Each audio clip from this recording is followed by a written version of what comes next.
In part one, we thought about some of the common themes across the four Gospels in the central Easter morning story. Now it is time to think about the four Gospels separately. We're going to look at Mark first, because it is certainly the first Gospel, and it has the shortest account of the resurrection. Very short, it turns out, because almost certainly it stops at the end of verse 8. And they, the women, said nothing to anyone because they were afraid. If you look in any recent of the Version Bible, you will find more words after that.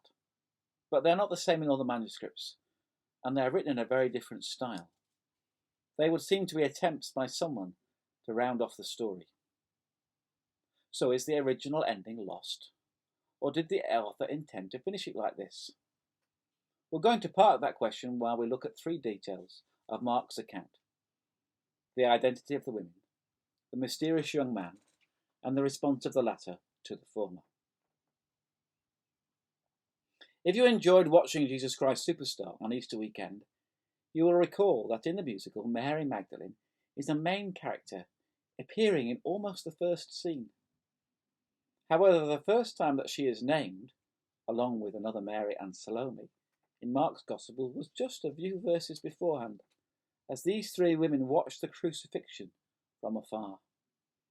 It seems that they had been part of the company of the disciples all along, but they had not fled like the men. And after seeing where the body was laid, they come to the tomb on the third day. They find no body, but instead meet a young man in white.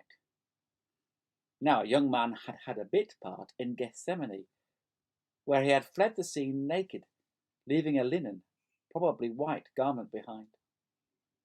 Curious then that a young man with no other part in the story runs off in disarray at the beginning of the events that will lead to Jesus' death. And then another man appears serene and clothed, maybe in the same garment as had been left behind, to announce the resurrection. Something about angels among us, perhaps. The young man informs the women that Jesus the Nazarene is risen, instructs them to tell Peter and the other disciples, and then promises that Jesus goes ahead of them to Galilee, where he will meet them. Mark uses three words that indicate the immediate response. The women were alarmed when he entered the tomb. They leave it with trembling and terror.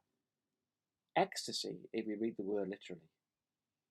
Now, at first sight, these seem to be negative emotions, but it is instructive to bear in mind that Mark has used vocabulary like this, in fact some of these exact Greek words, to record the response of the disciples and others to Jesus' healing miracles.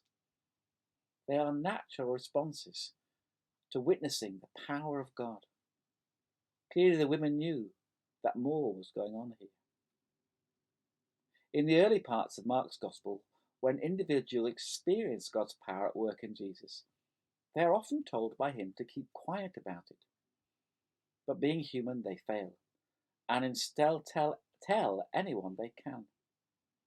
Now, three women, moved by that same power, are invited to broadcast the information abroad, but instead their first instinct is to leave the place in fear and not to speak. The women who at least manage to stick around at the crucifixion do not immediately take up the task they are summoned to. They too show themselves to be broken, vulnerable people, like the male disciples who fled, and like you and I too. And we are back at the puzzle of the ending, because these women must have overcome their fear and told someone. We know this because Mark is writing their story, and because although Mark is the first Gospel, it is not the first written account of the resurrection. I think that Mark intended to end the story like this way, slightly unfinished, with all the artistry of a contemporary film director. After all, the opening words of the book said that this text is only the beginning of the Gospel. You and I are perhaps like the men who fled and the women who were fearful.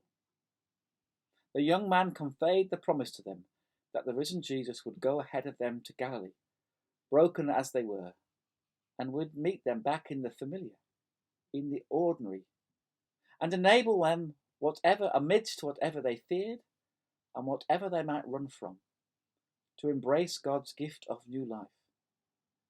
So let us too hear that promise and be open to meeting the risen Christ in a fearful world today.